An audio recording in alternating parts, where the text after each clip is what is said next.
Thank you very much.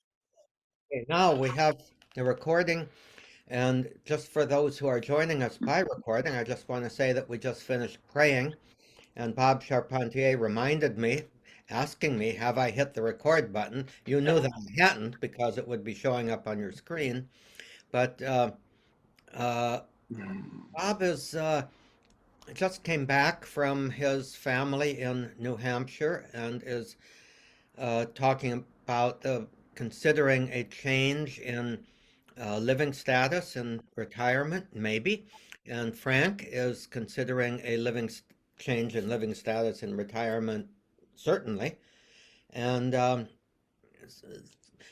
journey that got us here, each of us, and the journey that lies ahead of us probably has its similarities and differences. And, we're all facing some kind of what will be the possibility of choice, uh, either personally engaged in or forced upon us, including those of us who, in some ways, have retirement living conditions more or less assured by the fact that we are still connected with our dioceses. Uh, There will come a day, though, when one of your kids will come over and sort of awkwardly start a conversation. And, well, Dad, we don't know that you should keep driving. right. And your response will be, well, I know, and they'll say, well, but you don't know where the keys are. And we do. And your driving days are over. That at least happened to me. When did that happen? George, when did that happen? When? Oh,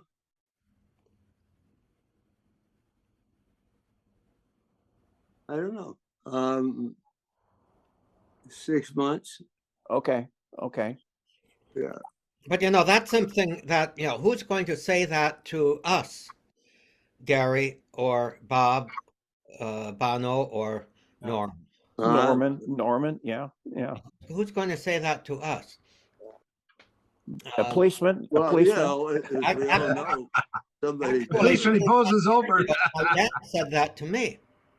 Well, your doctor might say it to you because in some states, doctors have to report if there's any kind of an incident that suggests that the person isn't really capable of driving safely. I guess I have to say a mixed blessing that when I took my fall and got the concussion and shared with family the memory challenges, a big part of that was I can't drive because I forget where the turns are. Yeah. And so, I gifted away my car and just accepted it. But I don't know that I'd have voluntarily done that if it hadn't been for the concussion and the memory challenges. Mm-hmm. Well, it's different. Yeah. I think so. In the last 2 weeks, Sandra and I have done all of our funeral and burial plans. And so it naturally leads to, okay, who's going to take care of you if you fall because you're such a fat ass that I know I cannot take care of you. And so I know it was an insulting comment on her part, but I have to live with that, George. And so we that presumes you've never said anything insulting to her, Tim. I pray that I haven't. And so we went over to visit one of these. Are you guys familiar with what are called continuing care facilities? You can go in independent living, then go to assisted, then go to the nursing home. Yeah. Then you go to the memory care, and then you go to the funeral home kind of thing. And there's only one good one in this whole region. So we went over and, we would go in independent living. But the financial aspect of it was completely shocking to me. Shocking. and this is one of those places where even if you run out of money, they will keep you, and so that's why it's called, and I think it's a particular kind of 501c3 aspect that they have, they're not nonprofit. But we pretty much came away thinking, hell, we can't afford it. Just absolutely cannot afford to do it. Fortunately, back when I was in the middle 90s, I was working for Bank Boston, and they offered a long-term care insurance program, a group plan, which we signed up for. And so that's been 30 years I've been paying into this. And it will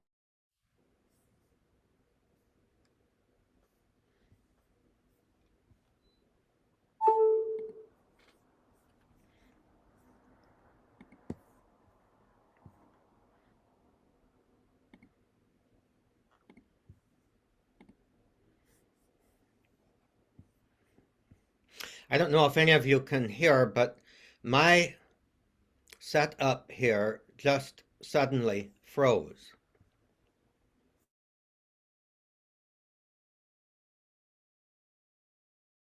Important. There you go. Thank you, Tim. Hey! Yeah, this is a good conversation. I'm concerned for our brethren who aren't here, who would, I don't know what happened to Tom. Yes, That's what I don't know. I hope Let me- Tom's okay, but let's see. does anyone have his phone number? I do. Give him a call, Norm. Give him a call. Okay. And So meanwhile, anyway, while he's doing it, it's just a complicated conversation to have. It's just complicated. You know, for me, I haven't faced this at all yet. I mean, I just don't. It's very funny. I had a little something in my mouth a couple of weeks ago. I've had it before, like an inflammation, and eating some tomato soup, and I think it might have burned it. It was hurting and seems to be healing. And then I went to the dentist to get my teeth cleaned, and they noticed this thing. And my dentist, she said, that should be, after 2 weeks, that should be healed. And so she's concerned that it's not healed yet. She said it could be an oral cancer. And I assume, and I said, she said, I don't think it is, but I want to look at it again. And I'm doing some traveling. And I said, I just want to know, is there a fix for it? And she said, yes, there is. Hello, And you disappeared. What happened?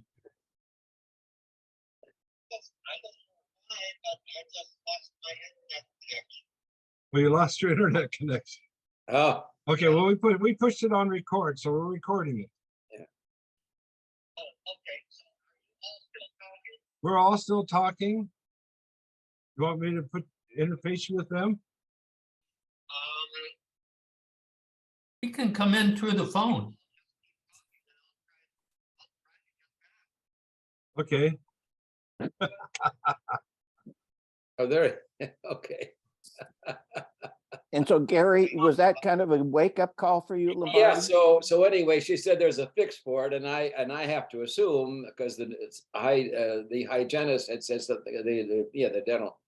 She had said something about oral surgery. So I assume that. Norm, why don't you just keep me on the I am. Can you hear? FaceTime. Okay. He should be able to join this on his phone just by calling in. In other words, just a cellular reception, not Wi-Fi, internet. Yes. Okay, there we are. There we are. Yeah, I have no idea what happened, but my computer is like that. There is no internet. Okay, well then you're interconnected with me then. I guess I'm connected. Joined at the hip. But it's still working for all of you, right? That's correct. Just not working for me. But Norm, ask him if he Tim paid Almy his is now bill. the what do you call it? The head guy on host, the host. okay. That's dangerous. That is dangerous. We put it. Somebody put it on record. Who put it on record? I did. Tim did. Oh, okay. Well, then why don't you stick with it? I'm going to momentarily get out of the conversation and see if I can see what happened to my husband. Okay, When all else, We'll talk to you later. okay. reboot. Reboot. Hmm. Gary, you were saying very interesting conversation. So I was just saying that, I asked the gal if there's a fix. She says there's a fix. It's probably some oral surgery. And I'm thinking it'll probably interfere with the fact that, I probably won't be able to eat for a while. I have no idea how it all works, but, and I, but it's sufficiently, I assume everything's, I'll find out in a couple of weeks. But it has brought me more in contact with the fact, when you get up to this age, things begin to happen. And whether I assume that I'll get through this and it won't be a big deal. I think it's nothing really, but it seemed to be healing to me. But sooner or later, you've all faced it, George has faced it. We're going to come up against something, as Tim is saying, that is not going to be fixable, and Right. So I keep saying, I hope I have enough faith to plod along in some sort of reasonable way. But I haven't faced these issues. Tim, I haven't worked out my funeral arrangements. I mean, the diocese years ago sent out stuff like, who do you want to have preach at your funeral and all this kind of stuff. I mean, we have some kind of a subsidy that's given to us for our funeral arrangements, but I haven't gone over to see my friend with whom I'm going to go, Jim Smith, who's a mortician. I'm going to Puerto Vallarta on Tuesday for a week with him. Maybe I'll talk to him then about getting, I don't know whether to get an urn or a casket and that kind of stuff. And I know that I would be, there's a plot at the parish has a cemetery, the diocese has a cemetery. It's in Petaluma here where there's a priest plot. I just haven't done any of that stuff. And, it took me a while to get up the courage to have a will, and just because you have a will doesn't mean you're going to die, No. and it feels good to have done it. Like you said, Tim, it would feel very good to have taken care of all of that while you can still do it. And then, Right. it's taken care of, Now, Yeah, I'm Gary, in the process of doing that now also. And Yeah. The funeral director told me that it would be better if both of my children were with me. So fortunately, my son, who lives Yeah. in Colorado, is coming in March. Yeah. So we're going to have a meeting, with the funeral director. Well, I have a sister who's she's my executor. Yeah. My sister and then my youngest brother, who seems to be becoming the executor for all of our trusts. We're Yeah. all depending on him to outlive us. Right. But it would be good to have somebody besides me making those choices, and my sister could do that for me. But as Right. far as the living thing, I'm just used, for the first time in my life, I have my own house. Yeah. And it's been now 5 years really, and I just am not anxious to move out. Right. And I would think that probably for me, if I think about it right off the bat, is to get someone to come in. I many times in my ministry, I've visited people who had caregivers. Mhm. Yeah, and that's I guess a third kind of way to get through this is you don't go to a place, rather somebody comes to you Right. Yeah. days a week. Yeah. There's But a you have to be aware, at least at this particular time, those people are more scarce than they have been in the past. For example, like for instance, when I came home from the hospital, I was to have visiting nurse. And there's a visiting nurse organization here that knows us because they came on and off for 12 years with my wife. And they came when I had my open heart surgery, but we couldn't get them because they didn't have staff. that's exactly true. So here, there could come a time, when that problem is a little better, but right now it's not really a good time to do that. in this area here, there's a group, there's these people from the island of Fiji. The Fijians seem to be people who have a tremendous regard for elderly people. And there's a large community of Fijians. There's Tom's picture anyway. Yeah. Welcome back, Tom. Tom's listening anyway. But there's a large number of Fijian, I mean, apparently a large community of people from Fiji who come and they live with you. They one comes in the evening, one comes in the daytime. I don't know, but they are with you. And that would be for me the first option that I would, when that time comes, Well, but you have to plan that. I mean, you cannot, Yeah. let's say that you have an event, Gary, you're not going to be in a position, let's say you had a heart attack. I mean, you're not going to have the wherewithal or the presence of mind to be able to organize that at that time. No. And You can't, the problem is with something like that, you can't plan that out. No, but you can have had conversations. You can figure out. I can look at my sister. Yeah, like, Yeah. okay, here's where you go. Our idea is we have a huge house, 4,500 square feet with the whole bottom level could be a home. And so we've talked about finding, and typically here, we don't have Fijians, we have a lot of Hispanic, is finding an Hispanic couple. Right. That we could say, you can live here, you can live here. It's got kitchen, bathroom, everything downstairs, but we need you to take care of us because, in my area of the state, the caregivers, if you go to nursing homes, are almost overwhelmingly Hispanic. And they are warm, generous, loving, I think that's their nature. Yeah. So, no, because I don't know how many of us are going to get out of this decade of our life. That's why it's probably a good idea to go on vacation with the funeral director. Yes, exactly. Gary, tell him to bring a tape measure. Yeah.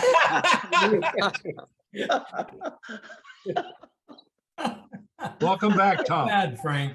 Yeah. Well, thank you. I still don't know what's happening. We had a power failure here, power outage for about 30 seconds. That'll do it.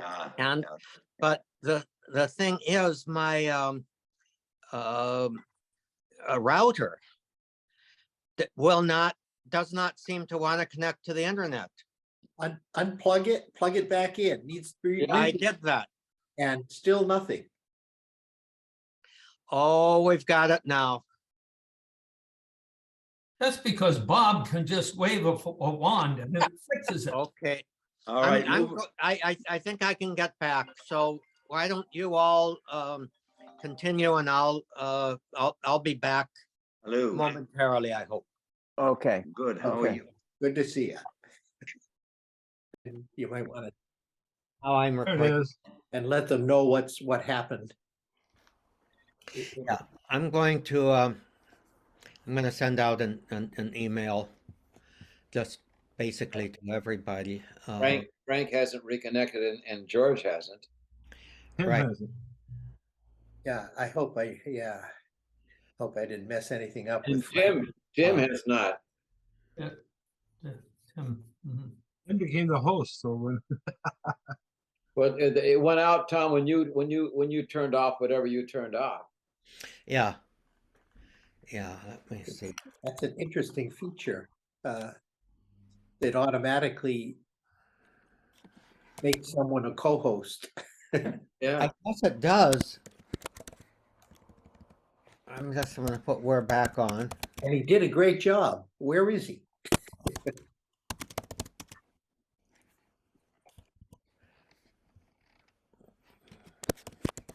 It's the same link.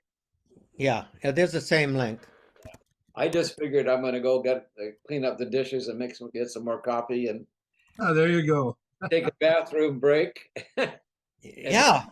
Join you. Okay, bathroom break is okay. Frank Daly is coming. Okay. Okay.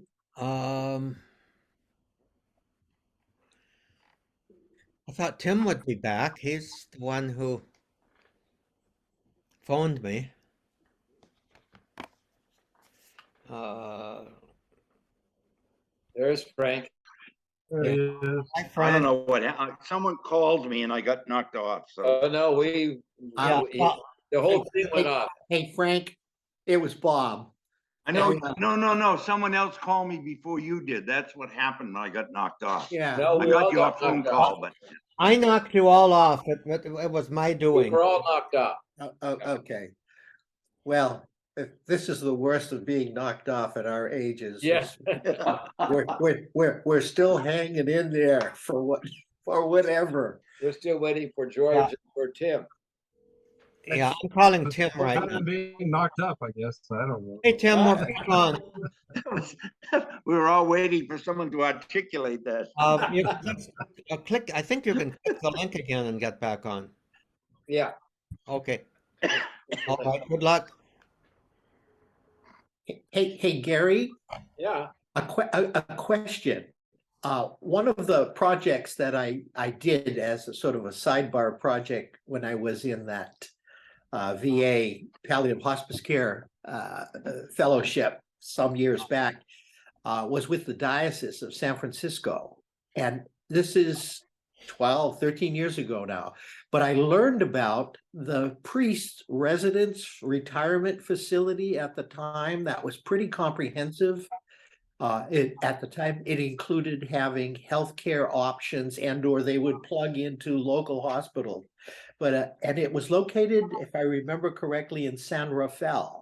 That would be Nazareth House. Okay, and the that- dioceses around San Francisco all had options to do that, and the fees were sort of sliding fee scales based on how many years of service the priest had had, and Yeah, that was Nazareth House that was run by the Little Sisters of the Poor. I believe is no longer Yeah. operative. Sisters of Nazareth, and they did close down.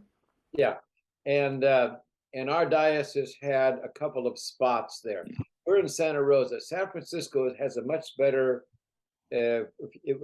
opportunities for their priests. In fact, so I learned. But I've been going to go see Warren Halloran, who was my spiritual director for 40 years, and I thank you for giving me that information. I've got some other leads, a couple of Jesuits that I want to follow up on. But Warren, It told me that the ID, that the logon was invalid for me.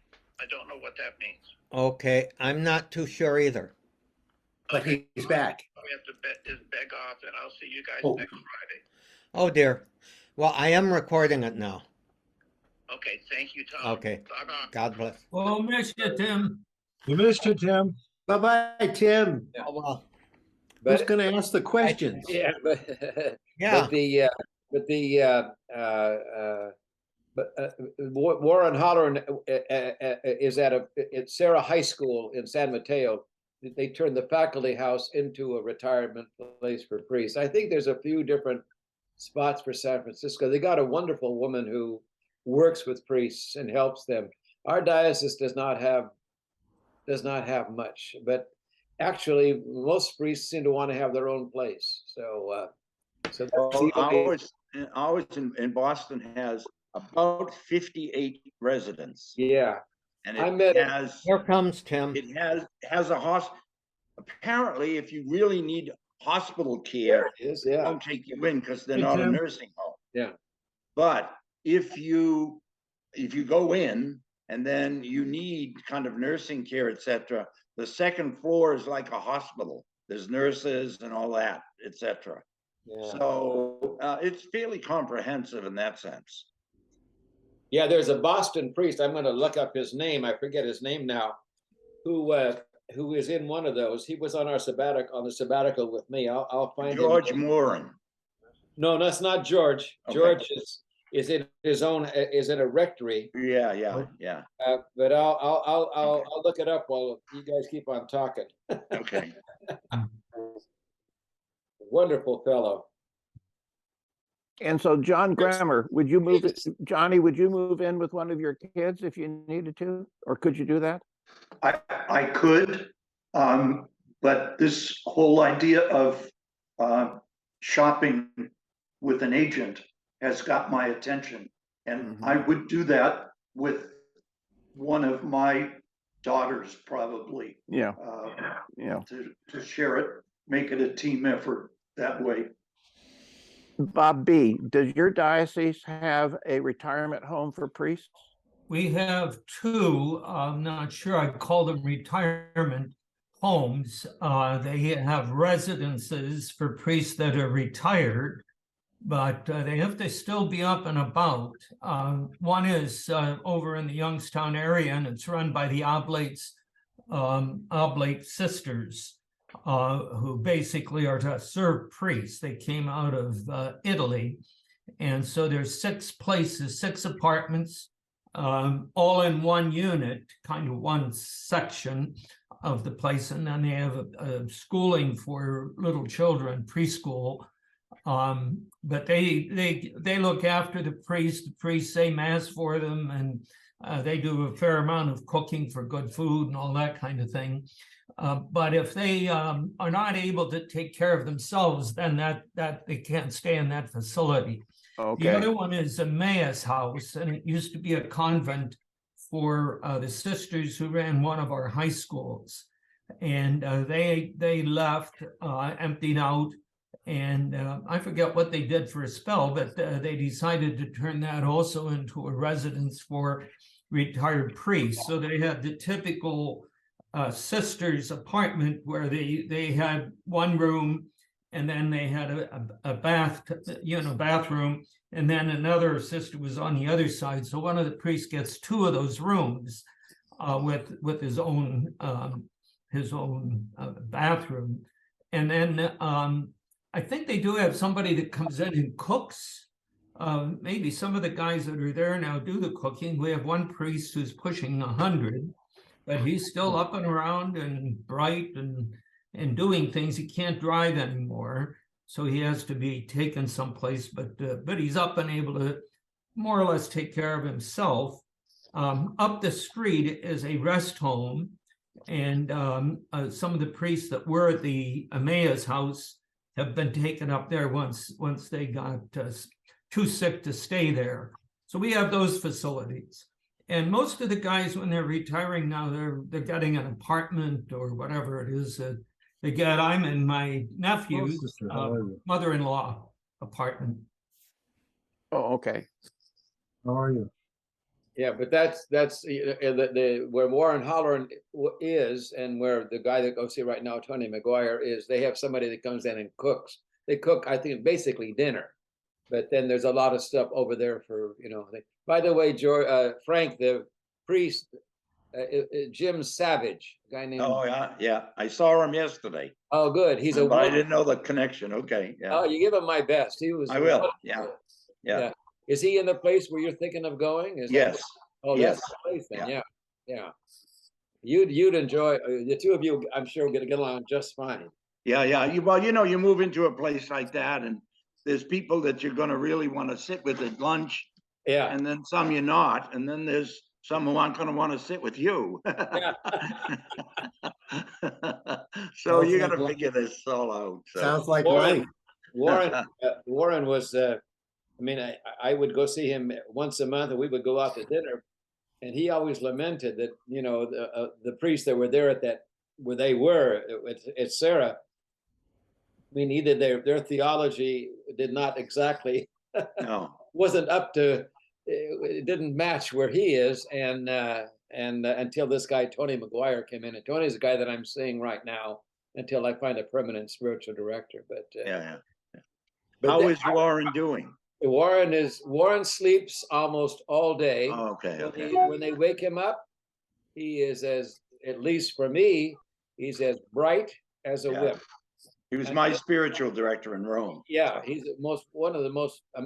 As Tony has said, no matter who I get, nothing's going to match. I'm going to replace Warren. He was just an amazing man. But Yeah. I don't know. This could go on for years. They just sleeping, like he says. He says, "I said, I hate to disturb your afternoon nap." He says, "Oh," he says, "I take my afternoon nap at night, in the morning, during the day, in the evening." He says, How old is he now, Gary? about 90, about 95. 95. God bless Yeah. him. It's something like that. And his body is healthy. Yeah. He sleeps, that's all. And he, Yeah. you know, and the relationship came to an end about 1.5 to 2 years ago when I just noticed one day I was talking to him and he started nodding off, and he never did that before. I mean, Yeah. my life was interesting. Nobody would sleep through to my own conversation. But at the end, Talk about the ultimate insult. exactly, yeah. But I just remember at the end, he said, "Well, how are things going for you?" Which is the way he always started it. So, and I knew that, and it had to do with the medication and stuff, but it just, his body just, it just tired. But he's healthy other than that, and he just sleep.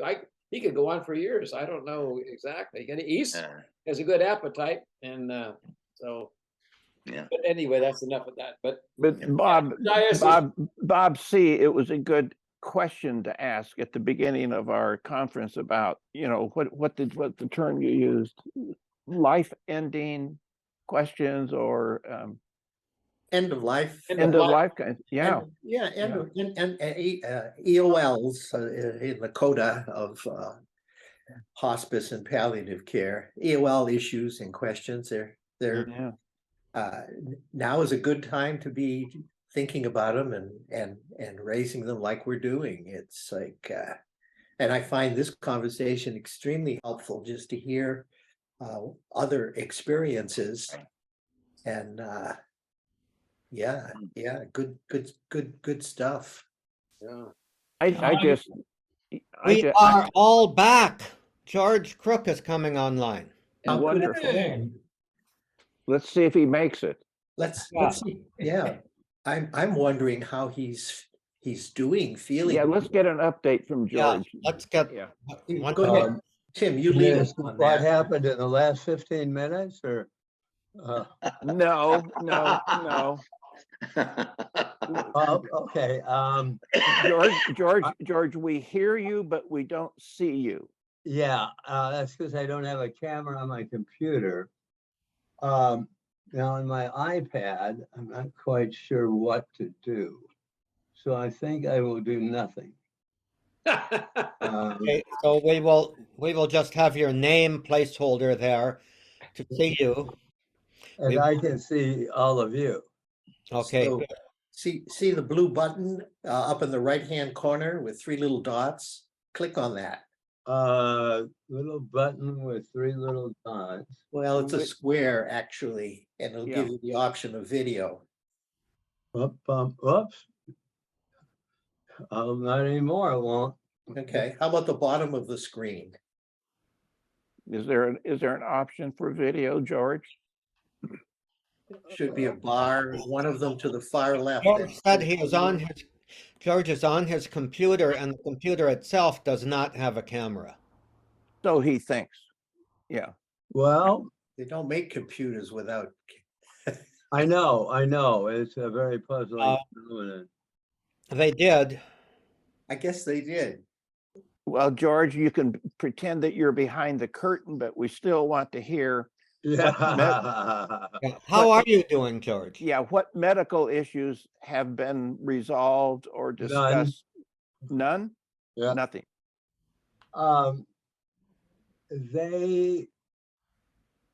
There's this mystical surgeon involved by the name of Dr. Nissen, who's supposed to just be a phenom. But he just loves to surge on people. And whenever he's consulted, he says, surgery. But it never quite happens for some reason. And I know why. There are rules involved, and there are questions of my stamina. So they decided not to do surgery. So they were going to do chemotherapy. And the doctor said, well, we'll start that next week. And instead, they said the surgeon wants to take another look at all this. He thinks maybe he can do it. And so they want to take another CAT scan. So I thought that was kind of cool. And then we said, when? And they said, oh, March 26th. Oh, geez. Oh, yeah. Yeah, and nothing happens currently. Nothing happens between now and then. So, and meanwhile, this is described as a slow growing, but not morbid cancer. So, Betty just wrote over my signature an email to the doctor saying, is all this as it should be? And we'll probably hear from him today because he's very good about that. My suspicion is it probably is as it should be, but I don't know. And it's been a while, you know, it's been a couple of months since we've been running around in circles. But on the other hand, I've never heard any doctor in a cancer case say, we got to get this moving. You know, they have this sense of timing that's based on, I guess, the disease. And, but we'll have an answer to that. It's just inconceivable to me that doctors of this eminence would just forget, you know. I mean, I can't imagine it. But you know, George, I think that you need to be proactive. I remember when David Shaw came down with this esophageal cancer, I had the feeling when I and another friend of his, Ed Kavanaugh, who was the principal of our high school, and he and David were very, very close, went to see David, and David was sharing with us what was going on. And I got the feeling it was almost like a do-it-yourself thing. I mean, they even put him on a feeding tube, told him to with the feeding tube. Nobody told him how to use it. Or, I mean, he had to figure it out for himself. And I just got the feeling that it was like you're on your own and you have to. So I'm with your wife. I would be as proactive as possible. Oh yeah, no, I couldn't agree more. Yeah. You know, that's a good piece of counsel, because the bottom line is, after all is said and done, yes, we are all on our own. Yeah. And the flip of it is, and we're not. But both of those are true. Yeah. Not all of us. Tim's got somebody. Who do I have? Your wife. Well, yeah, I do. Yeah, but she's also as old as I am, and so I don't know. Like she said, I couldn't get your fat ass off the toilet if I had to. Excuse my French, you know. But If you could get a level. She's gonna say that again to you if she knows that you told us how old she was. Oh yeah. How true. How true. George, while you're on the line, you had a visit from Brian Drolet. I actually had two of them. And he's always such fun, you know, because he still believes in the revolution and making omelets and, you know, the revolutionary vanguard and the dictatorship of the proletariat and all this good stuff from the 1920s and late teens. You're not, George, you're not serious. Yeah. No way. Yeah. This guy believes in communism? Yes. Shit. Well, you're right. It's shit. He and I have a very teasing relationship over it. I think I told you guys I used to send him postcards. Stalin killed the kulaks because A, they needed killing. B,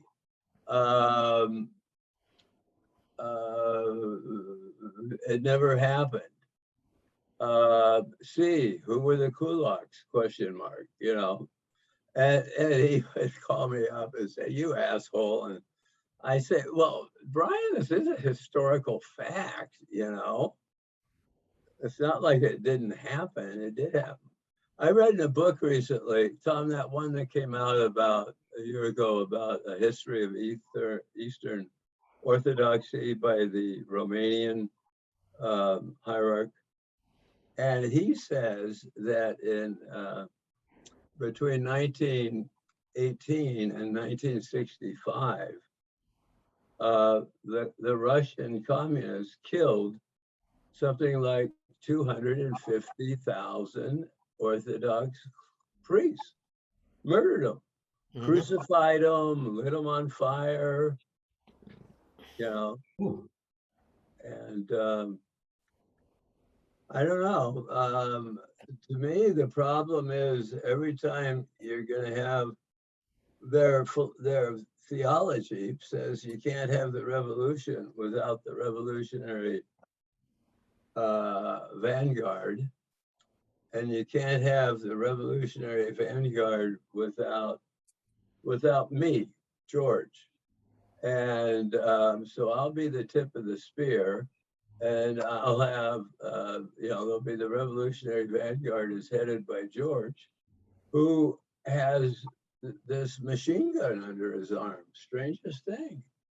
But that's the way it always goes down every time. Look at Ortega in Nicaragua. I used to think he was a good guy. Yeah. And he's not. I mean, exiling those bishops. Yes. Imprisoned he imprisoned the Archbishop of what? Managua? Yeah, because the guy wouldn't accept exile. He's become a dictator. I'll show you. He was a good guy. He really was a good guy. Yeah. And power corrupts, and absolute power corrupts. Yes. Absolutely. Absolutely, yeah. Well, got him. I must say, I never cheered anything Ronald Reagan did, except maybe lose his mind. But I really enjoyed it when Reagan used to make fun of Ortega for his designer sunglasses. Do you remember that? I mean, here's this dictator, revolutionary, etc., with the fanciest sunglasses you've ever seen, And Reagan, I guess, thought that was funny, or at least thought it was effective to ridicule the guy. And I thought it was absolutely hilarious. But here we are. And so, did you guys, there was a flurry of interesting emails this morning. Oh, yeah. And I don't know, was Ferrick the source of them, or Tom Welbers? Did you? Well, I sent it some, but Ferrick was the one who sent the more provocative ones. Yeah, The one he sent, the first one he sent was written in U.S. Catholic by Teresa Coda. Yes. Yes. Teresa Coda was my religious education director in my parish. Yeah. She's still there. She's very brightly, and one of the people she featured was Anna Morrison. Yeah. And Anna and her family were parishioners of mine in the parish. So Teresa is very bright. She lives in Pennsylvania, but at the time of I didn't want to lose her. So at the time of the pandemic, I allowed her to work from Pennsylvania with another person, and she still runs the program. She's finishing up this year because she's got a degree in social work and she's interested in hospital, but she's got all sorts of pulls away from the Catholic Church. She's a graduate of Harvard Divinity School. She's a very bright woman, really good. She and I, we had a kind of a rocky start, but not a finish. We talk all the time. So that's a very interesting article, I think, that she wrote. So, What's the name? The name of the person? Yes. Teresa Coda, C-O-D-A. And it's U.S. Catholic? Yeah. Tell me, what is the U.S. Catholic? I don't know that publication. It's a Paulist publication, isn't it? No, I think it's from out in Chicago. It's not the Paulists. Oh, Exploration. Declaration, yes, Pardon me. declaration. It's a Catholic magazine, Tim. Is it legitimate? Oh, I mean, Yes. I- Yes, Yeah. Oh, okay, Yeah. okay, okay. It's pretty good. Yeah, I think I've heard that it's very careful to be written to a wider audience. Mhm. So it's not necessarily kind of have a patina of academics like America or Commonweal. But on the other side, it's very solemn and solid in communicating with a wider audience that they might traditionally have. Both of the articles, I think George Farrick's the one who sent us out, but there were two articles from the US Catholic. And the one had to do with the one that your lady wrote. Right. Frank. And the other was on a kind of like the identity is the shifting sort of thing. And it was I was late getting on here because I needed to do my homework with this group, and I wanted to read those articles, but I found them very interesting and very helpful. You know, The one that I thought was the identity issue, yes, you know, and it really, it was very difficult for me to kind of understand that there were a couple of points of view that I thought could be in there. And so I ended up with this question to myself is, well, is there a unique Catholic identity that we should treasure and not apologize for? Maybe I'm not phrasing that very well. it's very well But- said. But, you know, when we grew up as little kids, you know, being a Catholic kind of, I remember in North Long Beach, you know, being a Catholic very much isolated me from almost everyone else who lived around me, you know, because they were either brethren or they went to the local Baptist church. And I remember vividly, my mom said, well, now they're you know, they go to that Brethren church, and so you have to be very careful about that. And I don't know if I took pride in it or if it just was like a reality. I don't know. But it seems to me from that article, which I thought was just very well written, that there is this tension, kind of an inherent tension between the identity of being Catholic and all inclusive. And it's kind of like, yeah, you don't want, my view, you don't want to close the door and say, oh, we are this unique group and you have to have a passcode to get in, you know, secret handshake kind of thing. But then where do we lose our faith-filled identity? And I guess the question comes to the issues of gender and sexuality and all that were raised mainly by that article. I mean, where do you draw the line? And I'm the most uneducated in these matters compared to you guys. Where do you draw the line and say no? You're welcome, but you're not consistent with our beliefs. I'm not saying that very well. But I'd I'd like to just interject a thought or two before, you know, sort of something to consider in this line. We always define that question as a sort of a tent or a group or a somehow or other a club that has membership and does not have membership. In other words, some people are members, some people are not. I think we need to look at it from a different perspective. That insofar as we have a Catholic identity, people who identify as Catholic have to, in some way, realize they are part of a covenanted community that exists in order to serve the world. So that if our identity is primarily one of service, we belong to Yes, we belong to a community that is identified by service in the name of Jesus Christ. Now, two things that I think make that, and this is certainly open for discussion, but two things that make that are kind of criteria for that belonging to the servant community as Catholic are, number one, some kind of recognition of the Petrine ministry within that community, that the apostolic succession, institutional apostolic succession, in other words, has some kind of relevance. If you define that too narrowly, it becomes exclusive, but you can't really redefine it out of existence either.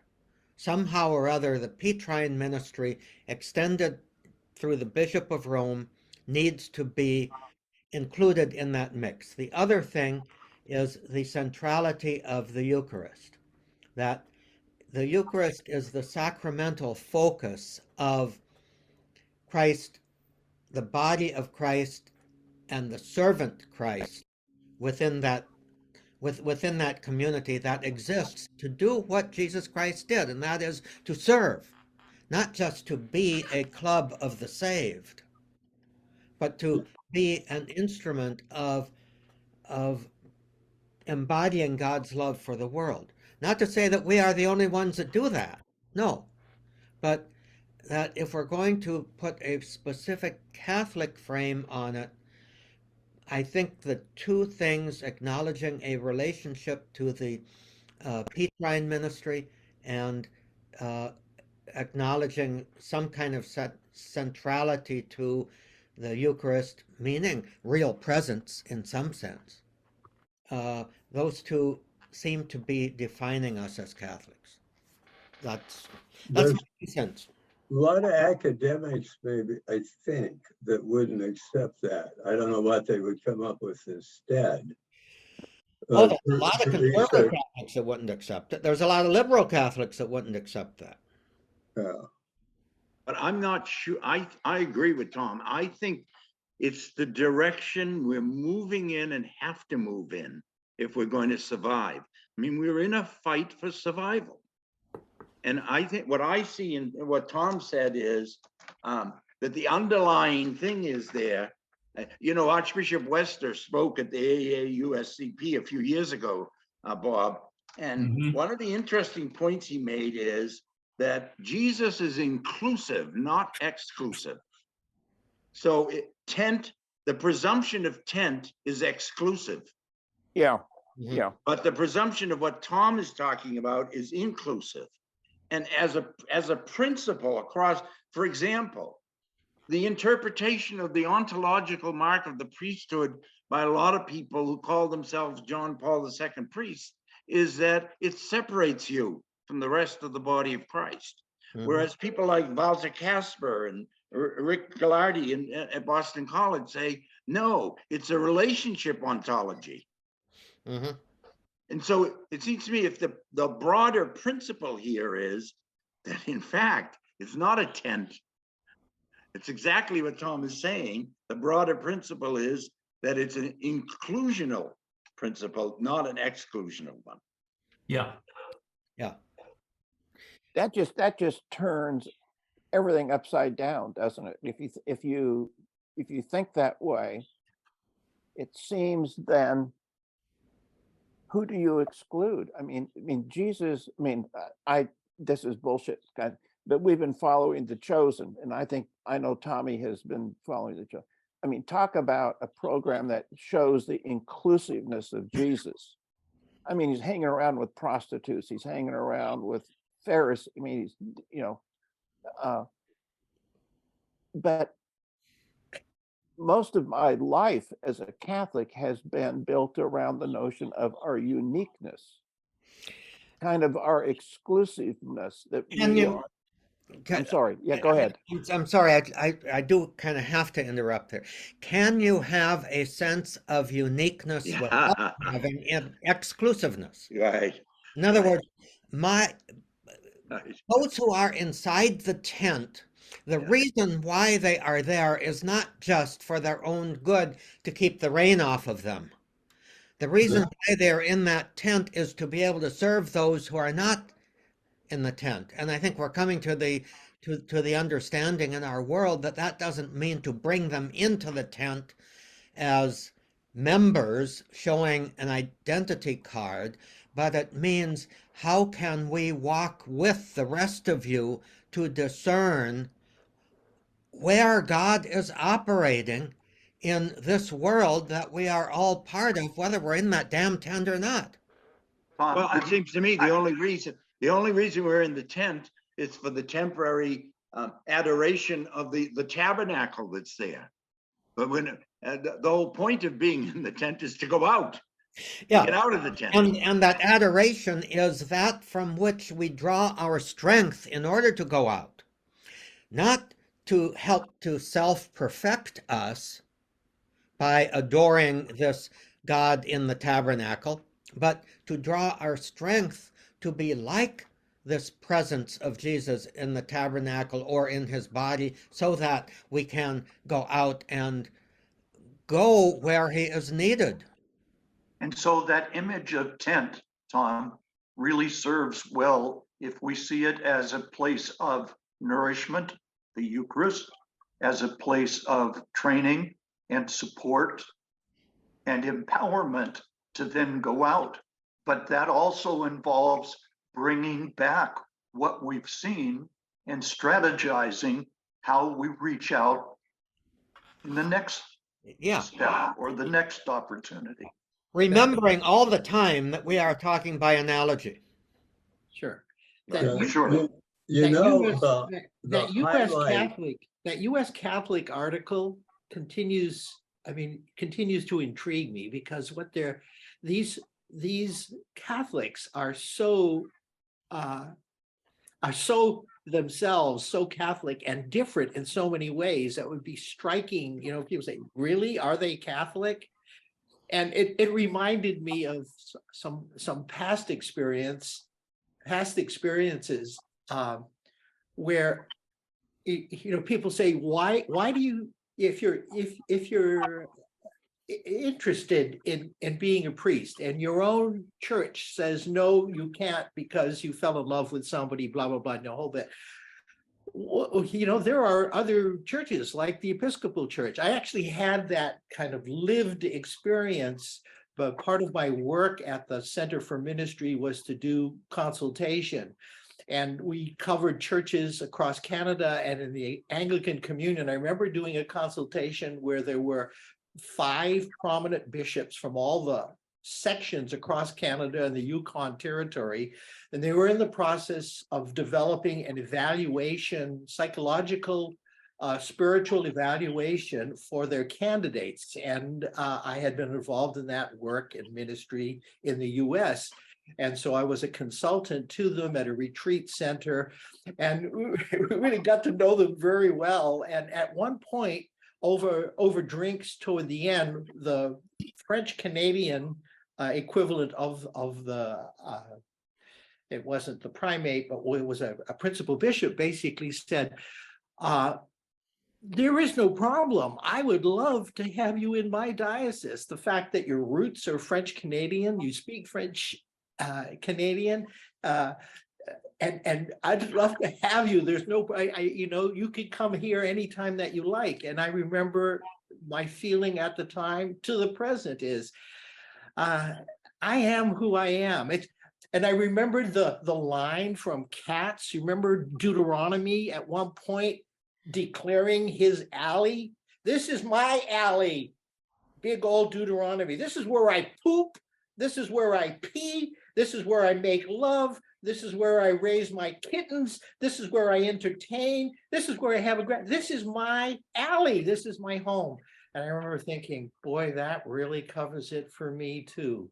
Catholicism, it's my alley. You know what? I mean, this is kind of frivolous, but I think we were at our very peak as far as identity to the culture as a whole went when we had Friday abstinence. everybody knew the Catholic kid wasn't getting a hot dog during the baseball game on Friday night, you know? Now, I don't know what good it did us or mankind or, but, you know, Catholics didn't eat meat on Friday. I remember coming back from the seminary, John, on San Fernando Road. There was this place called Otts, O-T-T-S. And on Friday in Lent once, we stopped there, my dad and I, and he thought filet mignon was fish. Oh, fillet of fish. Yeah. So he ordered it, and then I said, Dad, I think that's, oh, no, it's not. And out came this beautiful steak. And I said, well, what are you gonna do? He says, I'm gonna eat it. You know, I'm not crazy. I was in good faith, you know, but it was kind of funny. He was certainly a cultural Catholic. He was more than that, you know, much more. But that's a good point, George. You The know, Friday abstinence. yeah, How is it that we lost that? Well, I tried to be less weird, I guess. no, Because I think fish was not a deprivation. no, you know, I'll tell you what. Not if you live in Boston and fish is a lobster. Come Let on. me, let me tell you a story. Although I must say that George just put a crimp in my dinner plans for this evening. Yeah. I am over 59, however. Us Well, it's casuals. not Lent yet, but It's not Lent yet.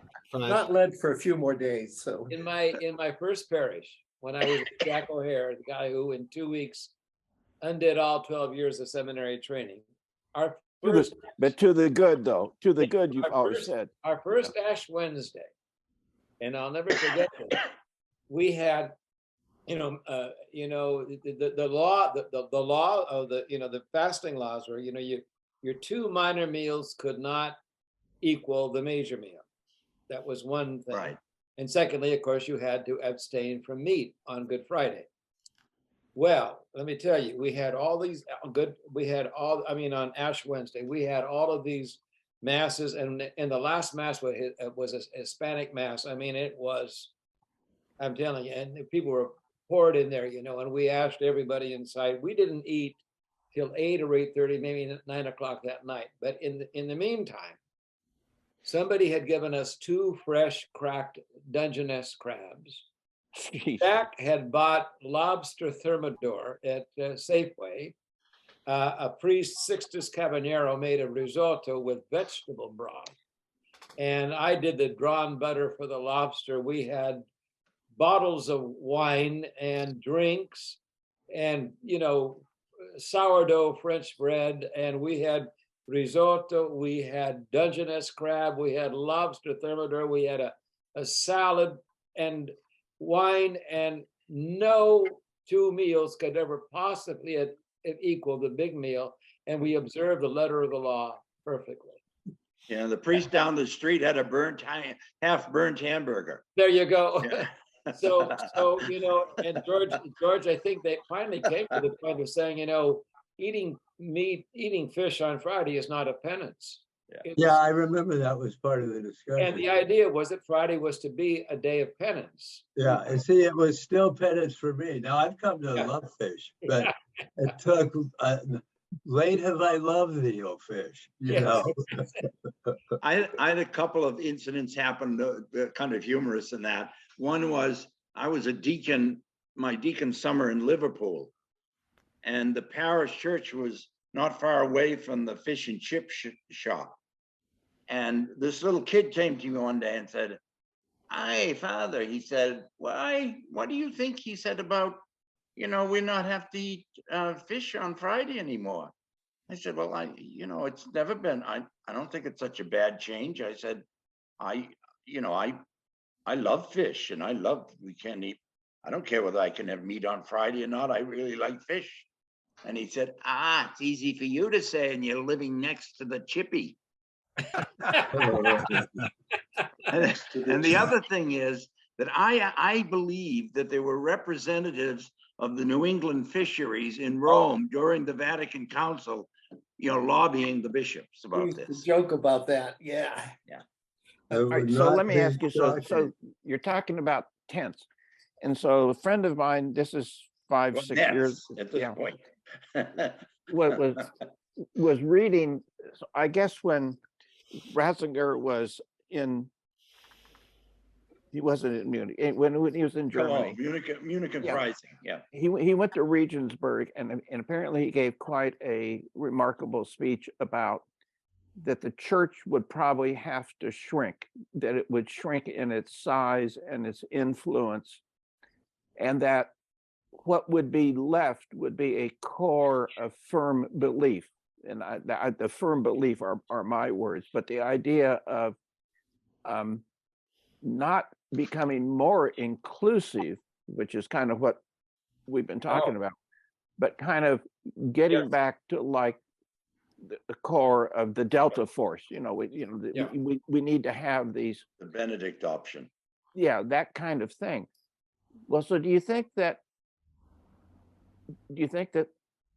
that kind of thinking on the part of Ratzinger was contrary to the message that this article from U.S. Catholic presented? It would be very much contrary to it. Didn't Benedict write a lot about relativism? I mean, I Yeah. don't Yeah, know much about it, but that was his big deal, at least at one point. Is that what's called the Benedict option, Frank? Is that what that means? But No, no, the that's Ben- a separate book written by a guy named Rod Dreher, who actually left a very conservative man who left the Catholic Church and is proposing that like-minded Catholics kind of cluster in their living situation. Yes. Oh, But And I mean, I think that it's a play on that comment that Benedict had made about the church being smaller and all that kind of thing. in fact, I mean, there's a community. There is something. Amy Comey Barrett, on the Supreme Court, belonged to a community in South Bend.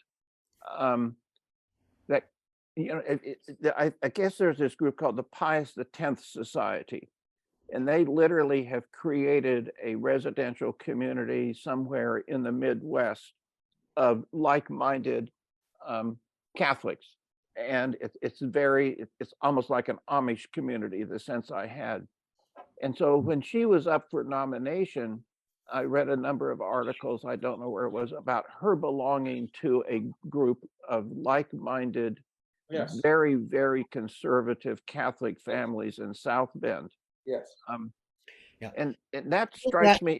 Hold that thought right mid-sentence. As host, I need to leave now for a 12 o'clock appointment, but I'm going to leave this on and you all continue. And then when you are all finished, just end the meeting for yourselves. And I'll take care of handling the recording and everything like that after I get back. It won't be too long, but I do need to be running now. So you're going to see my name up on the up on the screen, and that will be my substitute. Thanks for all the work you do. Thank you. Adios, everyone. But And keep I won't- going. And Tom, I won't see you next Friday because I'll be in Puerto Vallarta with my funeral director friend. Getting Just don't measured. be buried there. Getting measured. a State Department warning place, incidentally. That Tim, Cuernavaca. that group is called the People of Praise Okay. Yeah. that she belonged to. Yeah. And so is that contrary to the kind of thinking or the kind of topic that we've been going through, or is it compatible with what we've been talking about? No, I really believe that what I at least what you said about Benedict, that would be contrary. If this People of Praise follows that line of thinking, then it would be contrary to what these articles are about. I remember when Vasha came here, one of our priests, who at the time was like, I suppose, the secretary for a while, said something about that two kind of ways of looking, and that this way of thinking with Vasha, which is like what Benedict was saying, would be that the church needs to become smaller and more pure and stronger in a way. And then in that way, it would be a force for evangelization of some kind. I don't know. That is certainly not what, I mean, we're all free to jump in here, but Francis would not see it that way. No.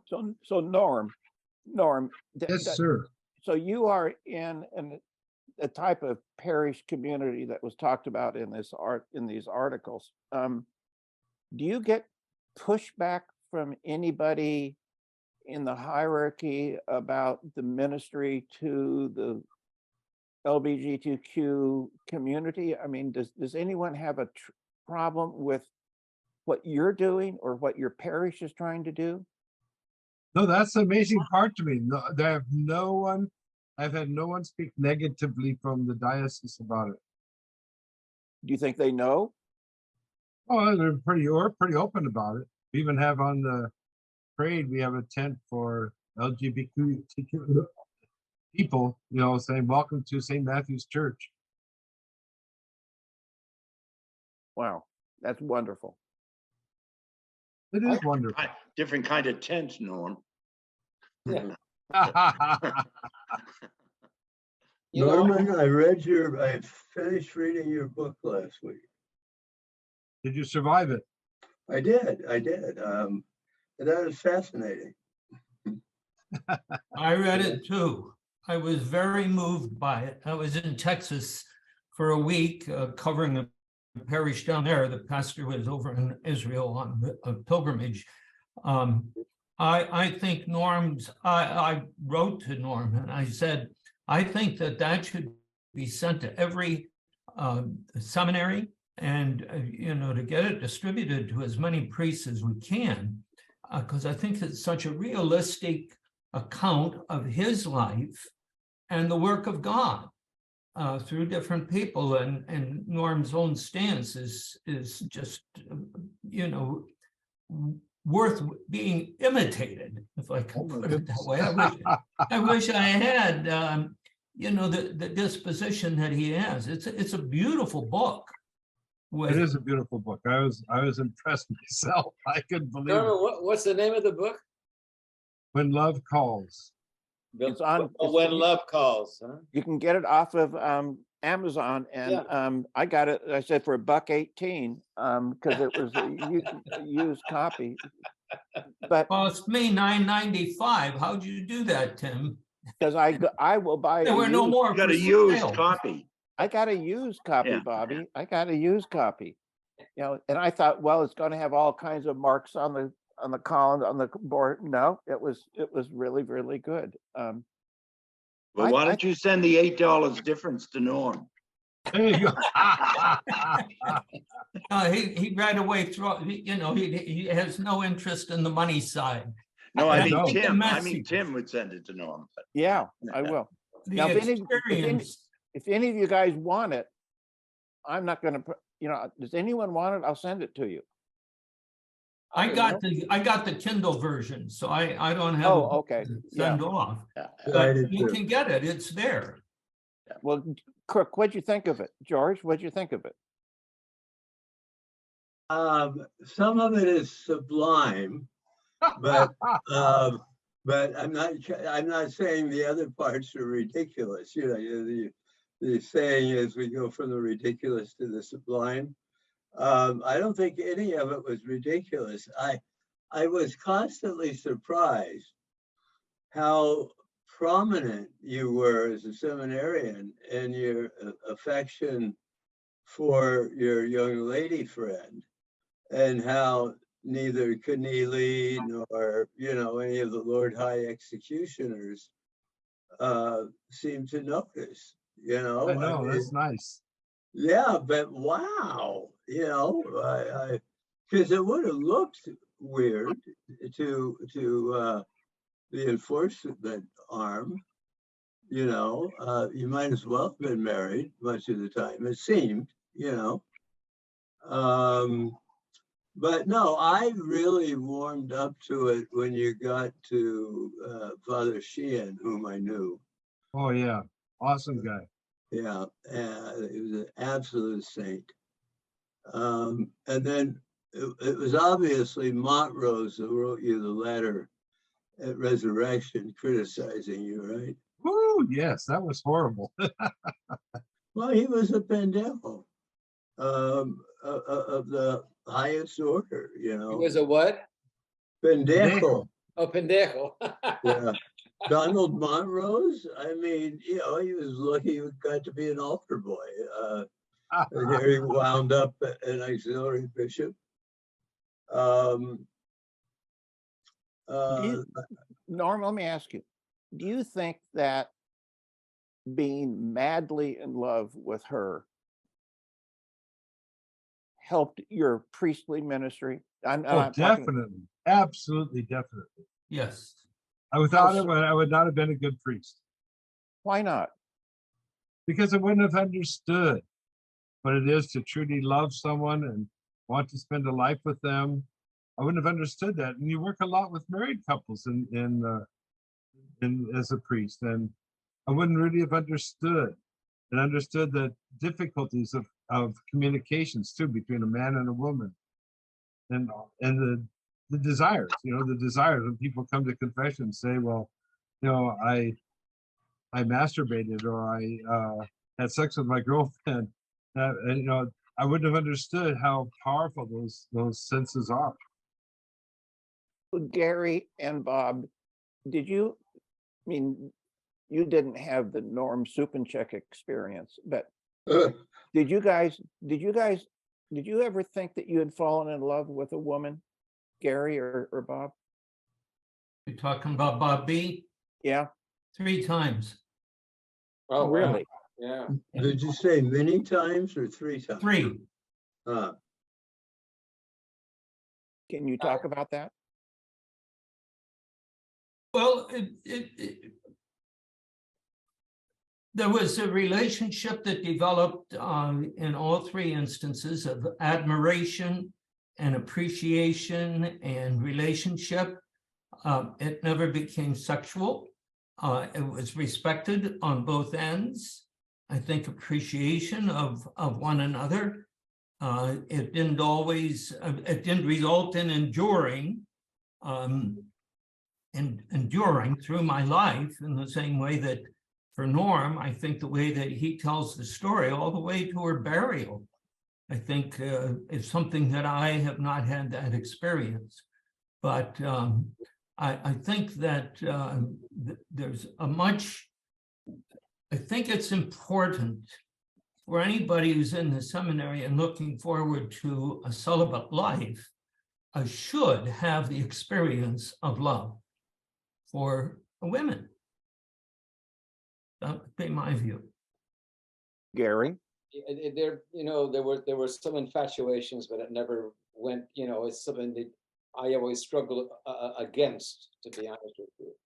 As time, and I always, the one thing I've always said about my own life, there's nothing that I haven't shared. I always had a spiritual director or someone to talk to. And it was mostly infatuation. It never got to anything. No deep love? No.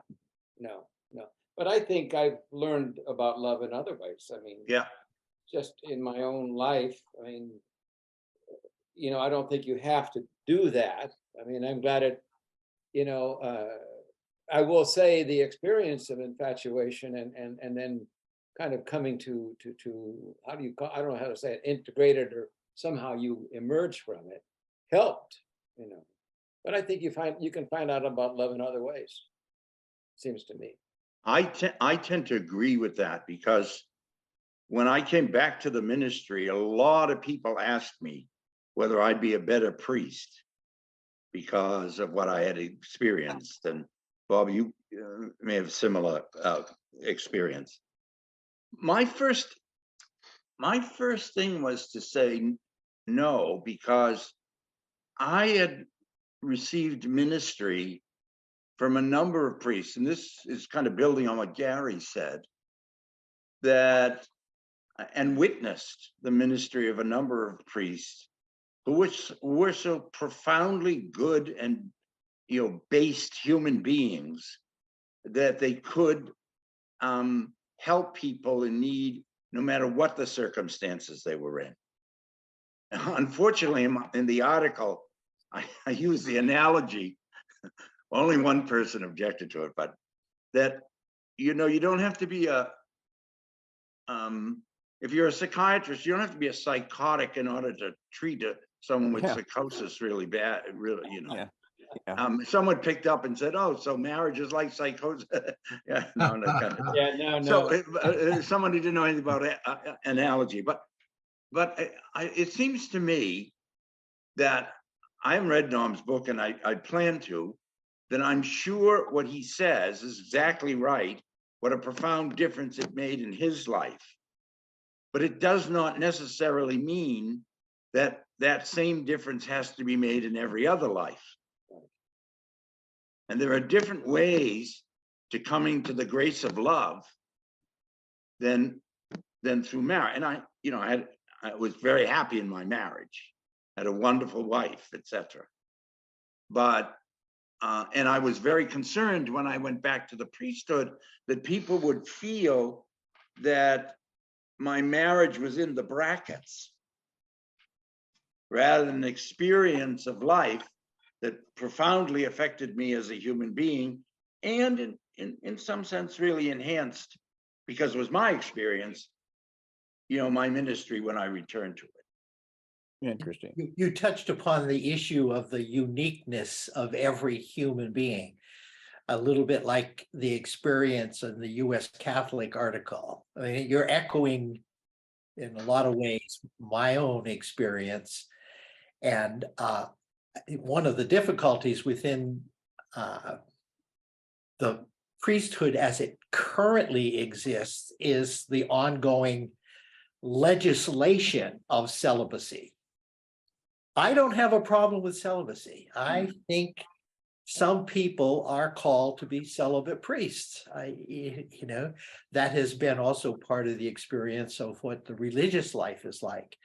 But where I do have a difficulty is around different strokes for different folks. It's the direction that the church is continuing to move. I think that Francis, our earlier conversation today, is taking it to recognize that you cannot legislate certain things. My own feeling is strong, as you probably can tell, that celibacy really ought not be legislated, shouldn't be legislated, and that we have had an experience in the past of a priesthood with marriage and family. My experience as a therapist and as the head of an organization where we worked with clergy, I recognize that there are any number of Protestant pastors that I worked with over the years who were able to handle the ministry. Nothing's perfect, along with wives and children and all the other experiences. And so I think that within the Roman Catholic experience, as you probably know, there literally are over 100 formerly Anglican Roman Catholic priests fully functioning as Roman Catholics who've converted to Catholicism, along with their wives and their kids. And so, I call that the experience of the white crow. Roman Catholic priests have to be celibate. What about these white crows out there? Hundreds of them are not in the US and across the world. Wait a minute. Either it is or it isn't. And it isn't. So what's the problem here? Well, the problem has to do with not recognizing the uniqueness of people's experiences and honoring it. And there's a lot of houses in a lot of rooms in God's giant mansion. There's a lot of space for a whole variety of things, and we're so slowly evolving in that direction, along with the recognition that what we're doing to our Roman Catholic women. One of the articles that we shared was basically along the lines of that I came across just recently again. What's the problem?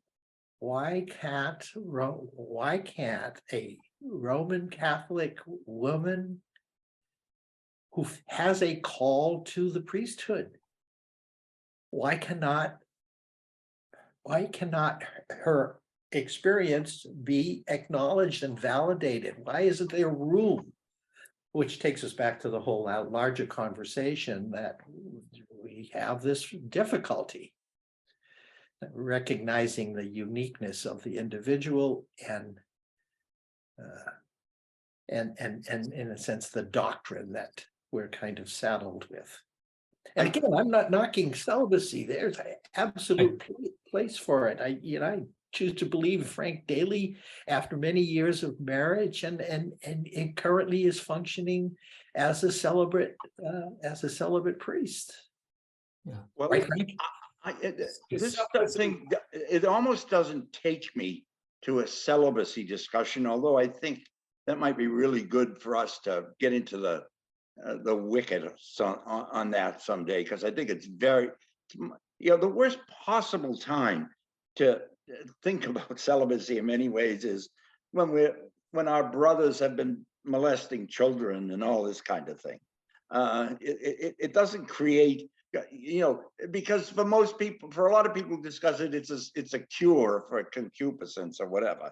Yeah. But I think with this discussion, what this does for me, and I haven't read the book, but I've experienced some of how Norm is and who he is, in as much as Zoom can do this to us, that this is a unique story that has a message for the rest of the world and for all the people who witnessed his priesthood that is profound. And that it's not necessarily a story that's going to be or has to be replicated in everyone else. So that what we ought to really do is, and I'm looking forward to reading the book, but I have a sense of Norm from our getting together, is that he brought all these things to the priesthood, and this is one of them, one that other priests don't bring to the priesthood. And this is a beautiful one, and this is one that makes us admire him, and in fact, I'm sure made his priesthood more effective. But we need to be careful. Yeah, I'm canonizing you now, no. And we need to be a little careful in terms of saying, well, Norm's experience, because another priest doesn't have that experience, he can't bring as profound a goodness to the priesthood as Norm did. Hi. Well, and there is this, as prophesied to me by no less an authority on this subject than G. Patrick Zeman. Well, gee, George, if we do that, then it's only a matter of time till somebody wants a divorce, and then he or she will want the divorce under scandalous circumstances, and then there'll be cases of infidelity, and it might bring as many problems with it as it solves, thought Pat. And it would at least bring some, not every marriage outside of the priesthood is inspiring. Why would everyone within it be? I don't think that Norm's experience is a celibacy experience so much as it is that there's a man who found love. And love changed his life, no matter what turn it took. And it changed the lives of the people who I think we're on a side road here when we allow his experience, at least in the first instance, to take us down the celibacy road. I think it's a focus, as he said, on love and the possibility that we have to be lovers, and that develops in our lives in different ways. And then, celibacy is something we can talk about in, the next meeting. So, think- yeah, my I brother-in-law, agree with what's being said here, and one of the things that it seems to me applies that would make a good point of the next conversation. I think the lack of that kind of development of a relationship with a person of the other gender, okay, for seminarians, that's why we lose so many young priests. They're gone within 5 years. Yeah. Because they haven't experienced and grown into what an adult needs to grow into. It's that. So anyway, I know we're at the end, so I'll stop there. Norm, why don't you say the closing prayer? Who? You, Me? Norm, Sure. Look, Or we're dissecting you.